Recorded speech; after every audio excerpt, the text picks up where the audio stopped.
appreciate it. But I do have one question that I really need you to get to the bottom of. Who asks you the more crazier stunts to pull off, JJ or Zack? Oh, dude, what a question. Zack. I would have went with Zack. Oh, JJ, damn. What a question.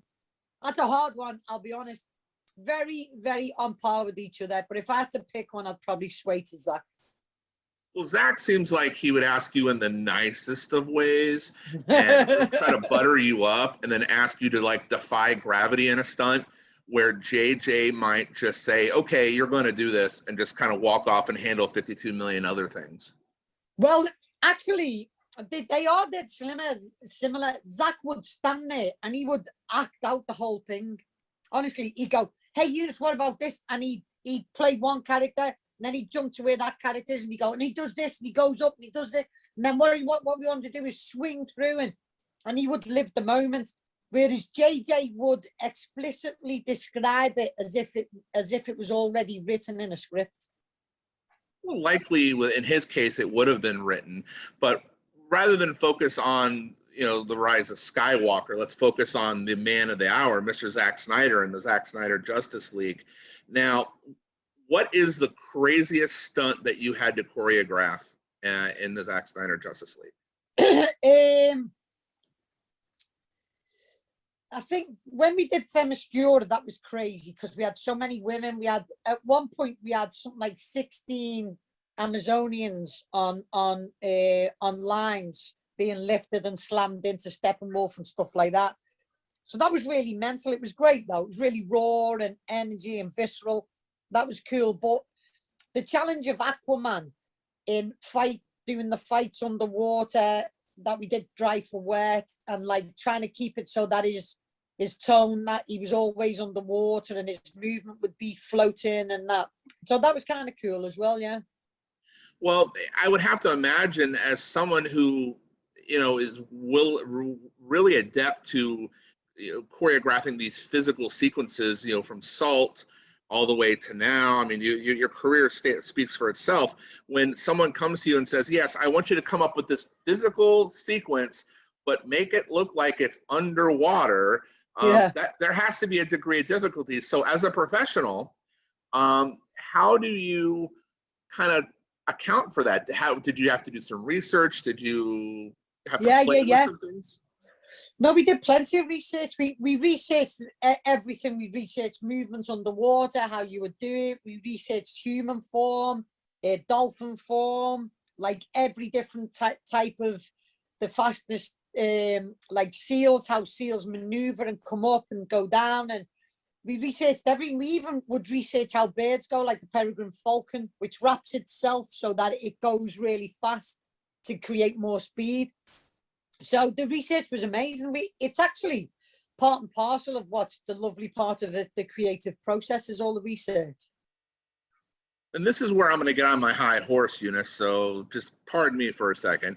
This is why the Academy of Motion Pictures needs to get off their butts and start coming up with an Oscar category for stunt individuals, stunt men, stunt women, best stunt choreography. This needs to be recognized because, whereas, the actors, actresses, the director, cinematographer, obviously all recognize the amount of effort you have to put in to pull off a large-scale invasion and a mythical Amazonian situation, world. I mean, it had to be mind-blowing. How long did it take for you to go from choreography to actually shooting that sequence? It had to have been, what, weeks?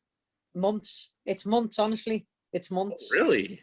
Yeah, it's months. Like we'll start even sometimes. So if I'm starting a movie, for example, the movie I'm on now, I got the script maybe 3 months before I even started very, very early prep, and I'd already started to design ideas in my head then, and all that stuff. It's months and months in development. It's yeah. So you are right, and with me not getting on my soapbox, it really bothers me because action sells movies. Even when they're showing on the Oscars, they're showing the special effects and the visual effects department. They're using the action to sell them scenes that they're getting the Oscars for. So yeah, it's a sore subject amongst us. It really is. Well, I'm your biggest fan. So when they offer me to talk to you about stunts, I'm in, because I'm gonna live through all those wonderful stunts. And let's speak about the stunts for a second. And this is another situation where I'm gonna get on my high horse, and you could just sit there and take the praise. So just give me a second here. The difference between what was the Justice League and what is truly the Justice League is so utterly profound. It really kind of messed with my head.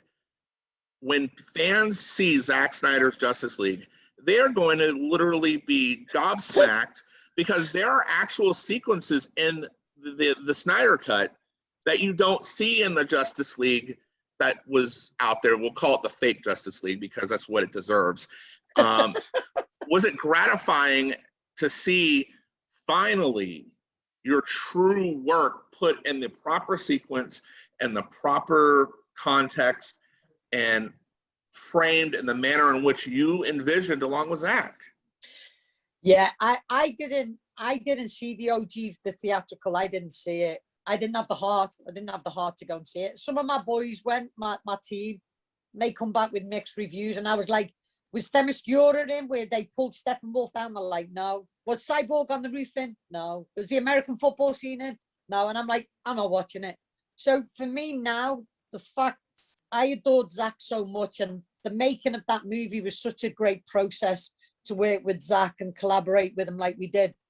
So the fact that Zack now is going to be able to show to the world the movie he wanted to make, that's my reward. That is everything to me, absolutely everything. I mean, you mentioned the Cyborg. I mean, the disservice Ray Fisher got in that cut compared to what we see in the Snyder Cut with the action sequences, your neck of the woods. Dear Lord, I mean, you had to choreograph a football scene. You had to choreograph him in flight. You had to choreograph him kicking ass. I mean, all of that was gone, and it's in this movie. I mean, out of all of those Borg sequences, what do you think? I'm sorry, not Borg. This isn't Star Trek. Cyborg sequences. Which sequence do you think fans are going to get most excited about once they see it? Well, when I read the script, I got really excited about when he was on the roof, like learning his skills. So I can't, and Ray worked so hard with us on that, with even like just telling us where his character was and what he's afraid of, and where his like sort of like his power would come from and all that. So he worked really hard with us. So that was one of the exciting parts of our we had like something like 16 wires on Ray Fisher there doing that, and he was puppeteered completely, and Ray performed the whole thing himself. So so that is going to be rewarding itself, and that's what they were the parts when I read the script. They were the things I was getting excited about when I read the script. I mean, my heart was in my throat during those Cyborg moments, dear Lord. And I haven't even talked to you about Jason yet. Is he the type of actor who you have to go to as the stunt coordinator and be like, Jason, my dude, I got people who can do this for you. You don't have to go overboard. Because he looked like he was having just the time of his life doing all of these just crazy bleeping sequences.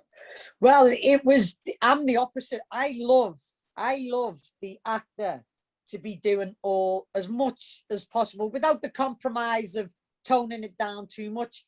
But the fact that he was always in water and that we were manipulating the whole time. Jason Momoa did every single shot of that movie, which I loved that. That's great pride. So I'm the opposite. I went to him and I said, right, if you work hard enough, all of this will be you. And he was like, I'm there. I'm going to work. I'll do it.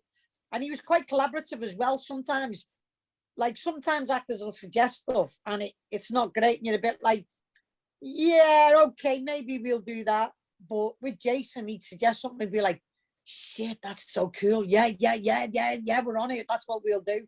So he was a massive pleasure to work with. And now, was the whole cast kind of on the Jason level of wanting to get involved in various sequences. Like you see Gal Gadot going at toe to toe with Steppenwolf in that sequence. Henry definitely's got some massive moments in this film. Ben obviously has got his different sequences as Batman in the tunnels. That was a particular moment that sticks in my mind. Were they all kind of on Jason's level, or was Jason just crazy like Ray? Jason was just crazy like Ray. Ezra though, Ezra's pretty much on par. Ezra performed everything himself. Ezra worked so hard with us, because the thing is, part and parcel of them, they do become visual effects in large sections of that movie. So I'm always trying to keep it grounded. So I loved Heroes Park that much because predominantly all the actors did everything themselves. So and Ezra worked really hard. Like we shot all that shot for shot, like with the actors, everything. It was great. Now, in terms of going from where we were in the depths of despair to the rumors of the Snyder Cut coming, and now you hear that it's coming, did you have to kind of come back to the shop and redo a couple of things, or was it just simply taking your work that you already did and Zack putting it in the right frame? I haven't seen the Snyder Cut yet. I'll watch it on Monday. So, but basically in the UK we filmed Justice League, and then we filmed the Joss Whedon cuts into it. I know that they did shoot some sequences still over in the States. So I'm really curious to see what percentage of that film is what we shot in the UK, because I wasn't involved. What they did in the States adding to the Snyder Cut, we weren't involved in. I have a feeling that it might be a certain particular part towards the end. We'll just say, I don't want to ruin it for anybody who sees this. And I don't think it would, I don't think it's the part that you would have been involved regardless. It's, again, well, I'll just leave it at that. But the parts that are important are the parts that we're talking about. And what do you think fans are going to get from seeing all these sequences? Like, what do you think their reaction is going to be? Are they going to be just blown away like myself, or are they going to, is it going to be a bigger pop? Because you know, the Snyder Cut fans are an amazing bunch. Yeah, I think they're gonna feel Zack Snyder in the movie. I think they're gonna feel him and be there with him. I feel definitely.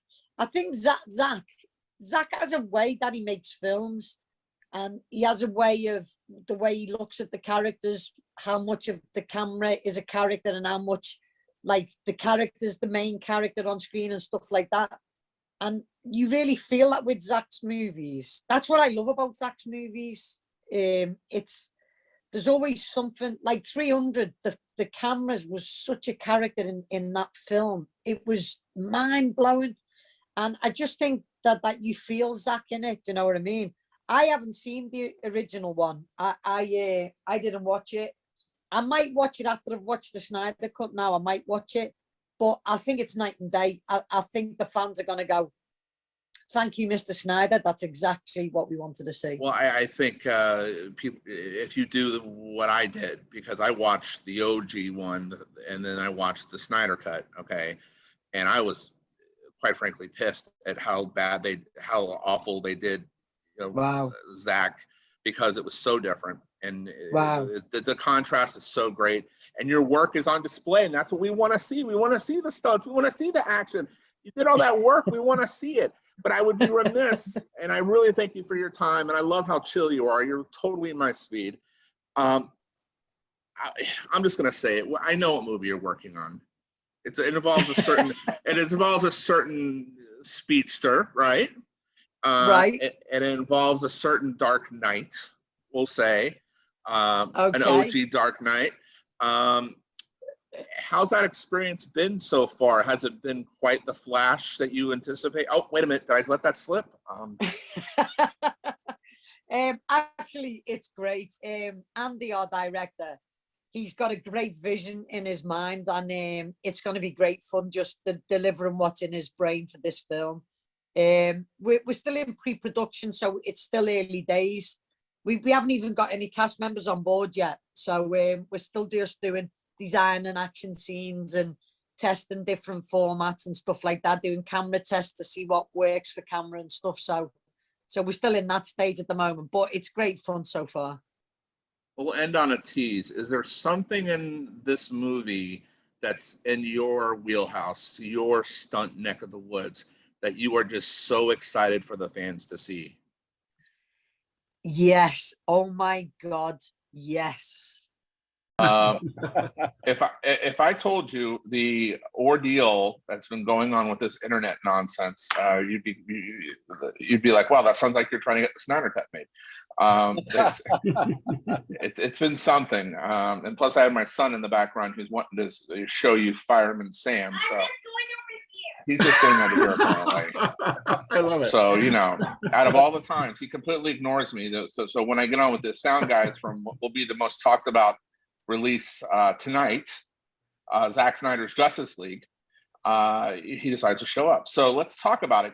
How does it feel as you're getting to the finish line?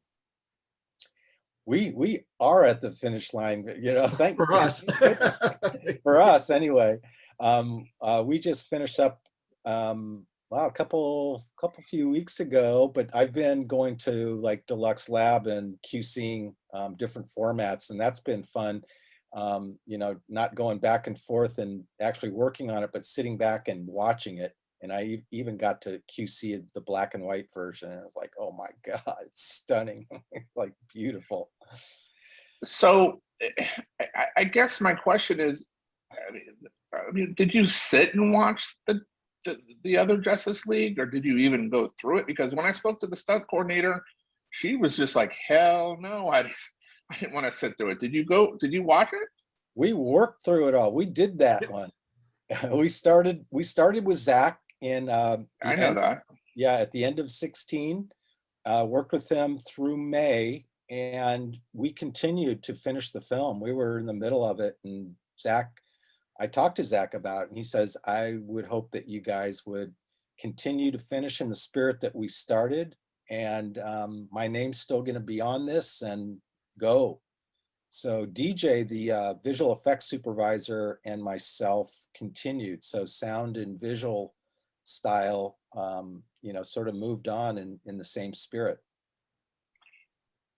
But it just felt like with the way Joss's cut compared to Zack's, sound-wise, the heart was gone, and it seemed like the heart was back in the film when I saw it.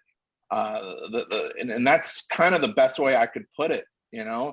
I mean, did you feel the same way when you saw it in black and white, the regular cut, the way it's been laid out for you guys? Well, the black and white of this Snyder Cut, right. Yeah. That's what I'm talking about. Yeah, but the translation, the difference between the two versions of the film, the theatrical and this, I mean, I think a lot of it, the feeling of the sound might be impressed by the visuals and how the color was timed. Now it's just like, the way Zack, times his films, and the visual effects maturity on that level is quite different. And I think just right there, it's going to sound different. But yeah, absolutely. We changed up quite a few of the atmospheres and the sounds along the way, according to, what the inspiration was based on visual effects and Zack's direction. And also the pacing and cuts and the moods of the scene. I mean, our job is to support the visuals and the story that's being told. And so as things change, we do different things. Like we have to have things sound different depending on how the scene is supposed to play and what the mood of the scene and the tone of the scene and the pacing and all of that. Like we're part of that storytelling process. So we have to, we do our best, I should say, to try to support whatever the visuals are doing in the story that's being told and the mood that's being set is kind of the job of the sound team. So. Now, there was always, the rumblings of the Snyder Cut. There was always a whole thing online about the Snyder Cut. At what point did you realize that this was going to be a reality, that you were actually going to do this beyond what the rumors were on Twitter, which were of course a billion different versions of what happened. Yeah. Yeah, we had heard about all the rumblings and whatnot, but we were in the middle of last spring. In the middle of spring, we were in the middle of working on Army of the Dead, Zack's other film, and that's when we heard that it was on. It was like, I think it was in April, May, sometime in there, that we got the news that it was going to be a go, and that we were going to actually have to start working on Justice League while we were still finishing Army of the Dead. So it was at that point we were working on 6 hours of Zack Snyder awesomeness. So when he comes to you with like a suggestion or an idea, do you have to kind of brace yourself, or are you just kind of going to let him kind of show you what he's talking about? Because when I was speaking with your stunt coordinator, the way she described conversations with Zack is that he literally has it all mapped out in his head from start to finish. Is that an accurate assessment? Visually, for sure. Sonically, I think he's a bit more open-minded. He actually Yes. Yeah, he really is. Chuck, well, he knows, he knows what he wants, and he communicates us what he wants. But as far as the details of how to get there, a lot of times he'll leave that up to us, and we'll present things to the picture department so that like we send things to the picture department so they can present it to him, and we get feedback and ideas and things like that. So it's sort of an ongoing evolution as we go. But yeah, he leaves, which is fantastic, a lot of the creativity to us on how to get to what he's after. That's actually, now, to be honest with you, that's one of the things that I love working with Zack the most about, is he really, I've worked with so many directors that the minute you start on the film, not only you're not really familiar with them possibly, or you don't even know them or their sensibilities, but they're trying to tell you like, well, this should sound like that and this should be like that. And it's like, you're just like trying to figure out where they're coming from, and they are not getting the benefit of your instincts as an artist, initial instincts. And Zack is smart. He sort of talks about it in a general way, but then sets you free to come up with sonic ideas, and you present them. And then it gives us all something to talk about, because especially in sound design, to talk about certain sounds in the ether is just fruitless. It's like you have to like have some tangible, discernible sounds to listen to and say, based on what I'm hearing there, it should be bluer, greener, whatever. And so that's what I love working with Zack. He wants to see what you're going to bring to the party, and then usually he loves it. And if he has a different idea, he's really cool, and he says, I love this, that, and the other, but I'd like to sort of change up that element and make it a little bit more shimmery, or whatever the case might be. So it really is a pretty freeing and liberating experience working with him. And I don't feel like you're sort of being told what to do the whole time. It's really great. But at the same time, he definitely has, I don't know if you call it a vision for sound, but I mean, he knows what he wants, and he'll communicate that if we're not hitting what he's after. And he also tells us early on where he wants to try to go with stuff. So it's really great. It's like a nice combination of everything. Now, and I really thank you for your flexibility and your time, guys. I really do. And congratulations, as this movie is going to literally melt the internet. So I hope you're ready to see Twitter melt down in a couple hours. But I have a theory, and you're going to tell me if I'm right or wrong, I'm sure. And it's that the toughest thing to get through sound-wise on your end had to be the battle on Themyscira. When they were going for that first box. I just, with all the elements, the horses, and I just had a feeling that sound-wise, that had to be the trickiest. Would that have been the trickiest scene, or what was the trickiest scene, if that's not right? Everything is tricky in its own way. I mean, to me, it's like, this was a huge undertaking from all aspects, I think. And Themyscira has its challenges with all the details and the fighting, but there's a lot of action in this movie.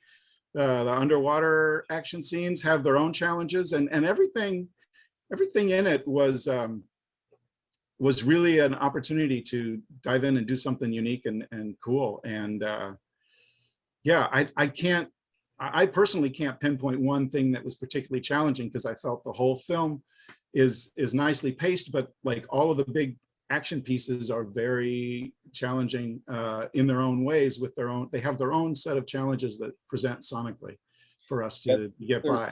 Yeah, there's so many worlds too. It was cool because, you know, like you say, you have Themyscira, and then you know, then we're underwater, and that's really challenging, is to convey sounds, make the audience, you know, feel like they're truly hearing things as it would sound underwater, but it's usually really not, you know, because to keep clarity in the track, you wouldn't want to murk up the sounds to make them sound muffled and underwatery, but to create the illusion that you are underwater. And so that, I think that was pretty tricky. And then there was, you know, some of the, you know, there's a, you know, dream and a nightmare and all these different landscapes and sonic backgrounds to deal with. And, you know, aside from all the different 6 superheroes that have their unique, Their own iconic signature sounds and whatnot. So it was a mambo combo platter, man. You know, as far as, you know, just level of difficulty, I personally in my career have never done anything more challenging, and that's why it's so satisfying. Well, that you've really blown my mind.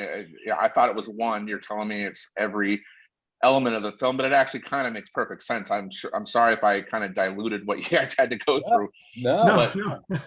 But I will end on this, and thank you so much for your time. This has been really enlightening in a lot of ways. Army of Darkness, okay, Netflix coming soon. Army of the Dead. Army of the Dead. I'm sorry, Army of the Dead. I apologize. Army of the Dead. Yeah, it's we'll edit that out. Army of the Dead. Is that going to be as epic as we all think it's going to be? I think it's an epic zombie film, man. I you know, when I tell people, oh, hey Scott, what are you working on? I said, oh, I'm working on Army of the Dead, Zack Snyder zombie heist film, and you sort of get a look like, oh, like that's what the world needs now, is another zombie film, right? But this thing is like no other. These zombies are very unique. There's a love story in it. There's an estranged daughter-father relationship in it.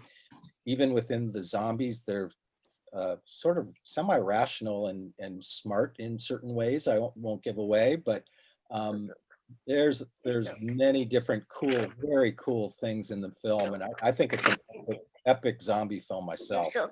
And there's some really unique, fun sound stuff in there too that really is really special, I think, too. So